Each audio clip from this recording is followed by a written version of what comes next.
17 जनवरी और 2026 है। वॉक से पहले लोगों का एज यूजुअल इंतज़ार करते हुए एक यूकलिप्टस ट्री के पास में आ गया हूँ आप लोगों को लेके।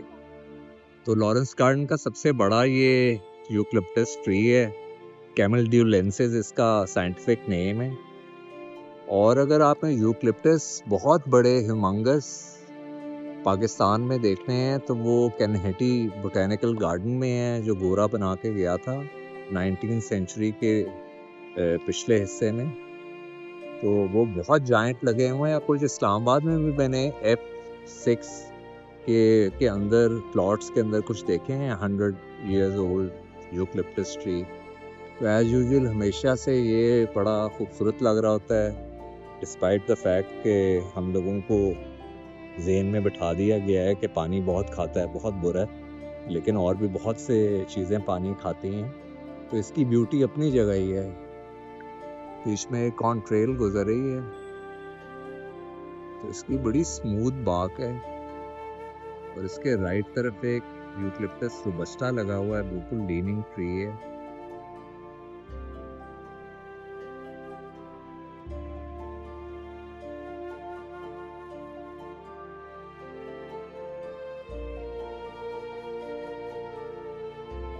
करीब आ जाते हैं, बस करीब आने से जो जो मैं नाम नज़र आते हैं स्क्रैच करके लोग लिख देते हैं, वो बहुत ही दिल हिला देने वाली चीज़ें हैं, बाग को ख़राब करना।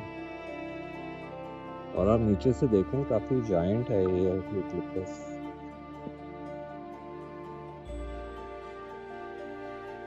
और इसके अंदर भी एक नेचुरल फुल ग्राफ्टिंग हुई है। पीपल का जो ट्री है, जहाँ भी उसको जगह मिली है वो ग्रो कर रहा है। तकरीबन पीपल का ट्री भी ये 30 years का होगा, जो बीच में से ये निकल रहा है।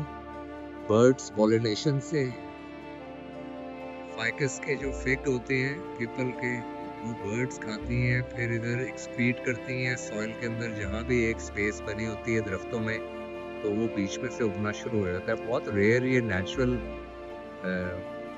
ग्राफ्ट हुआ है।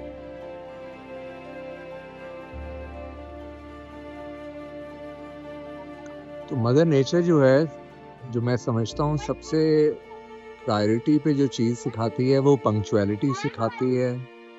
मैं लोगों का इंतज़ार ही कर रहा हूँ, 1:30 का टाइम था, तो अब 1:45 हो गए। तो बहरहाल उतनी देर में एल्स्टोनिया स्कॉलरस डेविल्स ट्री के पास आ गया हूँ। तो ये भी बड़ा एक मेडिसिनल नॉर्दर्न ऑस्ट्रेलिया की एक स्पीसी है, और इसके सबसे बड़ा लॉरेंस गार्डन में ही दरख्त हैं। इसके 3 अदद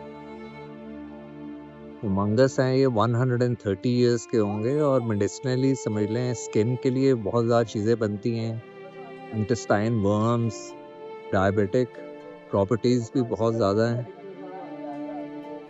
हर एक दरख्त में कुछ ना कुछ ऐसा होता है जो किसी और दरख्त में नहीं होता, क्योंकि ऑब्वियसली आप पंक्चुअल नहीं हैं और सनराइज़ देखना चाह रहे हैं, तो वो आप सनसेट तक बाहर आएंगे तो सनराइज़ नहीं मिलेगा, आपको सनसेट मिलेगा फिर। तो आजकल ज़रा टाइमिंग जो है, मैं समझता हूँ, मेरा तो कॉन्सेप्ट पूरी लाइफ का स्टॉप वॉच का है, तो उससे काम करना चाहिए। आप कभी भी ज़िंदगी में किसी भी चीज़ में ताक़ीद नहीं होनी चाहिए। खूबसूरत एल्स्टोनिया, मिल्कवुड ट्री, ब्लैकबोर्ड ट्री और डेविल्स ट्री, और शैतानी दरख्त नहीं, शैतान का घर लोग कहते हैं, वो भी वैसे इन्होंने मिथ्स बनाई हुई है।